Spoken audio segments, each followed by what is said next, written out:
Doctor TikTok और doctor Google, वो तो ऐसे हो गया। खैर गूगल हमारी हेल्प भी बहुत करता है, ऐसा नहीं, मैं खुद बहुत ज़्यादा हर चीज़ गूगल पे डाल के देखती हूँ। तो बात ये कि एक तो ये टिकटॉक पे जो मेकअप आर्टिस्ट बन गए सब, ठीक है, मेकअप आर्टिस्ट बन गए, उसके साथ साथ आपकी स्किन के बारे में जो लोग चीज़ें बता रहे होते हैं, you need to actually go to the certified person जिसको पता है। इसी तरह माइक्रोब्लेडिंग पे हम बात करते हैं, क्योंकि आईब्रोज एक ऐसी चीज़ है, आपकी स्किन के साथ एक चीज़ अंदर आपके जा रही है।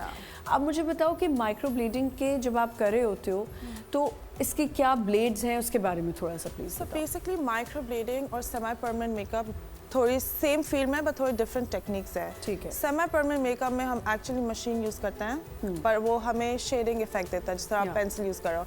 माइक्रोब्लेडिंग is the most and semi permanent makeup में क्या क्या आ जाता है? So again it's lips, brows, eyes, and it's not cheeks. It's not cheeks.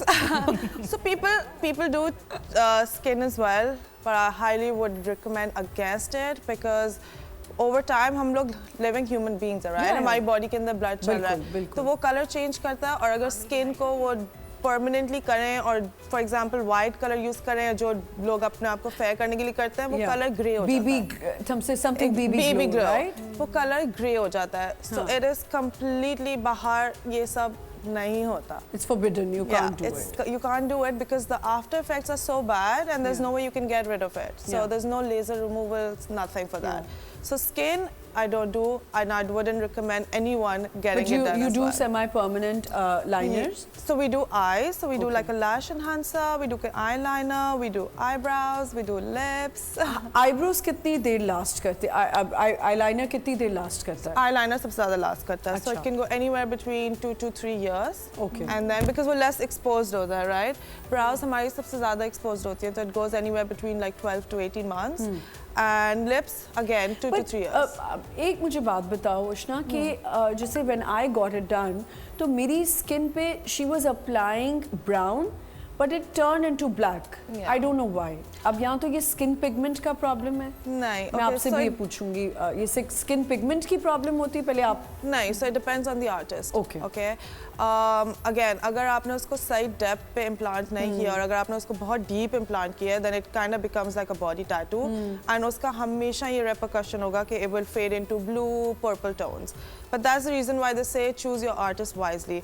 If you do it at the right technique and at the right depth, it is supposed to fade out naturally. आपको पता भी नहीं चलेगा कि आपके eyebrow में कुछ है और कोई funny tones नहीं रहेंगी. And at the right time. Again, obviously we use pigments that are we're allowed to use in London, in Europe. They're all like approved and they're the best quality pigments. And yeah, I have clients that have been coming to me since 5 years. और उनका कोई issue ऐसा नहीं है। और lips का कितनी देर last करता है? So lips में दो चीज़ें हैं। एक हम Asians के lips के अंदर melanin होता है, right? So a lot of times we have the blue purple undertones. हमारे dark lips होते हैं, तो उसको हम लोग neutralize करके light करते हैं। So dark lips को light करते हैं, that's one thing. और फिर हम lip blush करते हैं, जिससे हम लोग color add करते हैं।